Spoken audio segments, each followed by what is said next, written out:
Welcome back. Thom Hartmann here with you, and I'm very pleased and honored, as always, to have in the studio with me America's finest, or one of America's finest. Lee Fong is in that category, too. There's a couple of really good people out there. Great ones. But you are one of America's finest investigative reporters, Greg Palast. And thank you so much for being with us here today. Okay. So you just came yesterday, I guess it was. You just arrived from Michigan. That's right. And you were checking out the recount. Well, it's not really a recount. It was actually an attempt to count. This is what people don't understand. It's not a recount. It's really counting the votes that were not counted in the first place. There were 75,355 votes that were supposedly blank. No one voted for president. Yeah, you waited 2 hours in line, mostly in Detroit and Flint, Michigan. But it turns out that they had these crappy machines. 87 of them completely broke down. Others miscalibrated. Now, these are scanners that are scanning right? paper ballots. They have paper ballots. Cool, right? On paper ballots. And but then they're read by machines. But of course, the machines screw up. You can read them with a great machine called the human eyeball. That's what Jill Stein was actually doing. She was paying millions to have human eyeballs read what the machines couldn't, because people were allowed to use red pens, pencils, make check marks instead of X's. A lot of people supposedly voted for 2 people for president. Now, I know Detroit has bad schools. Most people know you vote for one president and only one at a time. And so she was just looking at these things. That was the charge. That was the charge. And so they freaked out. So first thing they did was sabotage the reading of those ballots. They said 59% of the precincts in Detroit could not be that. You can't look at those precincts because there's a problem with those precincts. The seals are broken. The vote and voter log books are off. There's every place you should investigate. The Attorney General, a Republican, said you can't look at those votes. The places where the votes are missing, he said specifically, you may not look at them. It was like nuts. And then so it was completely out of control. And then the court shut it down. And then the court shut it down because the judge said, probably correctly, that no matter how many times you count the votes, Ms. Stein, you are not going to win the presidency. Where's Hillary Clinton? She's the so-called aggrieved party. Right. And where is she? She was monitoring the election, right. The recount. From high above in the clouds. High above. So she didn't show up, so they canned it. And I can tell you from the reason they canned the vote, the recount, the Republicans, is that Trump was absolutely losing Michigan. He lost Michigan. If you counted all those missing 75,000 votes, he won by less than 11,000. It was gone.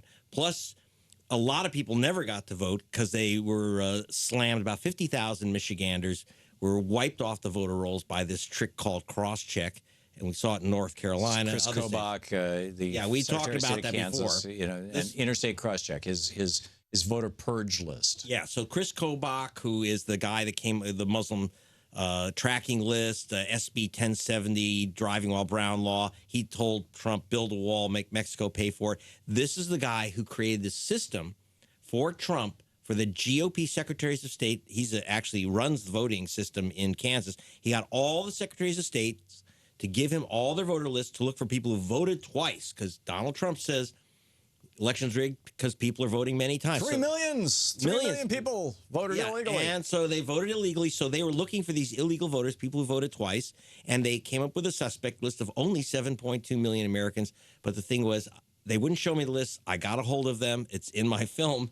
And it was, lists of people like James Brown, 288 guys named James Brown, voted a second time in another state, believe it or not, because they found someone named James Brown in Virginia. They found a guy named James Brown, believe it or not, in Motown.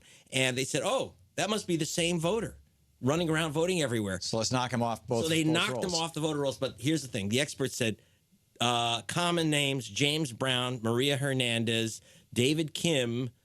This list is basically a list of minority voters in America who have common names. And so they are wiped out. In fact, just a few minutes ago, I spoke to the NAACP president from North Carolina, who told me that they had 30 provisional ballots in one polling station 4 years ago. This time they had 800 voters showed up. Their names weren't on the voter rolls. 800.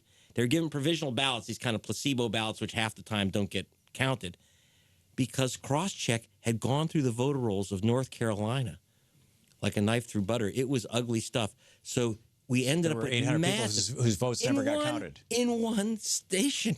And he didn't know what was going on. Then he saw the cross-check list because I showed him that I have the North Carolina cross-check lists. Right. I've got them, okay? Right. And it's ugly. I met these voters. They're not double voters. Like I say, they're people whose names like James Brown. I spoke to the Secretary of State in Michigan, his spokesman, and I said, by the way, I've got your secret list.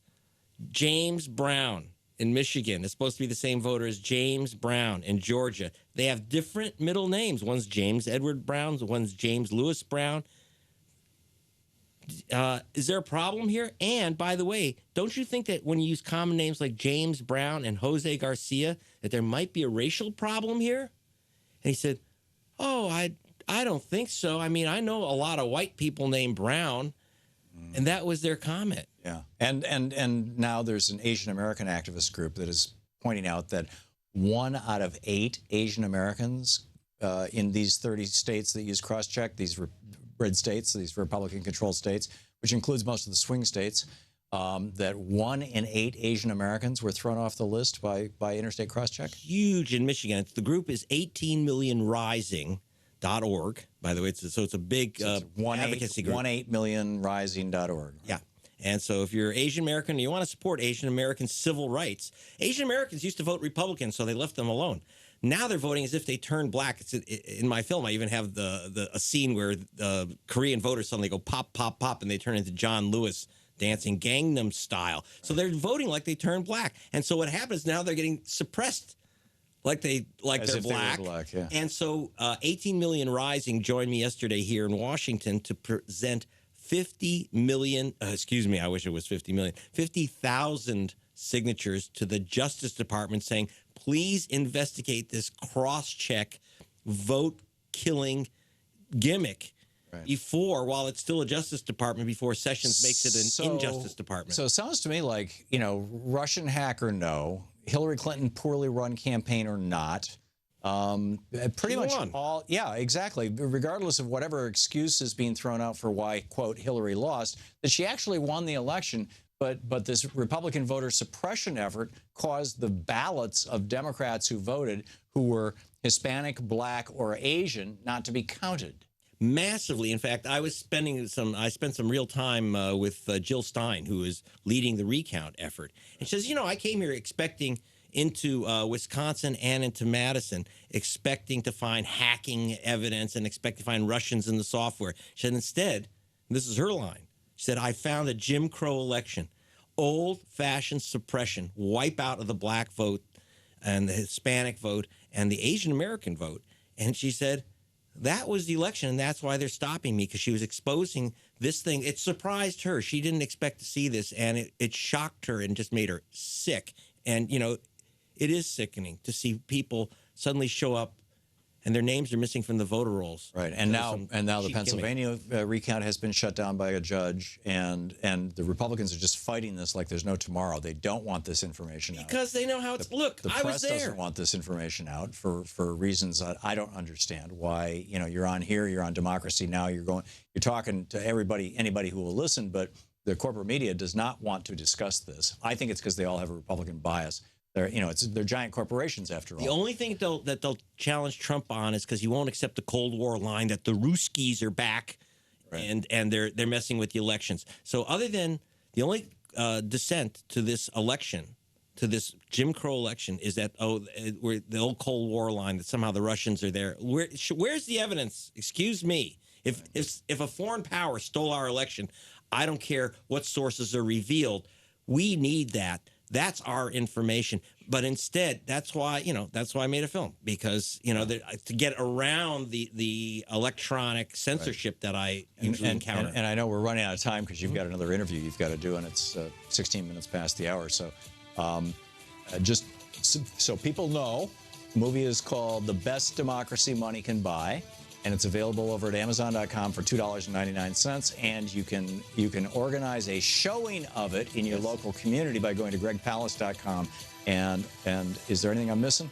Tonight in Baltimore, 7:30, Ethical Culture Society. If you're in the area, The Best Democracy Money Can Buy, and I'll be there. This is the Thom Hartmann Program. Greg Palast, gregpalast.com. The movie, The Best Democracy Money Can Buy. Check it out.